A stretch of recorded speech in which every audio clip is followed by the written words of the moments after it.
Dekabrın 1-də Suraxanı rayon icra hakimiyyətinin başçısı Adil Əliyev rayon icra hakimiyyətində növbəti vətəndaş qəbulu keçirib. Rayon icra hakimiyyətinin başçısının aparatının inzibati binasında baş tutan qəbul zamanı rayon rəhbəri müavinlərin, şöbə müdirlərinin, rayonun idarə, müəssisə və xidmət sahələrinin rəhbərlərinin iştirakı ilə vətəndaşları qəbul edib və onları narahat edən məsələlərlə yaxından tanış olub, müraciət və təkliflərini dinləyib.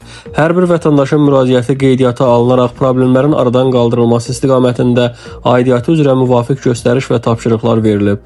Sakinlərə qaldırdıqları müraciətlərə dair qanunvericiliyin tələbləri izah olunub. İcra hakimiyyətinin səlahiyyətləri daxilində olan məsələlərin həlli istiqamətində tapşırıqlar verilib. Eləcə də digər mövzularla bağlı aidiyyatı qurumlara müraciət etmələri vətəndaşlara tövsiyə edilib. Sakinlər göstərilən diqqət və qayğıya görə Prezident cənab İlham Əliyevə və 1-ci vitse-prezident Mehriban xanım Əliyevaya minnətdarlıqlarını ifadə ediblər.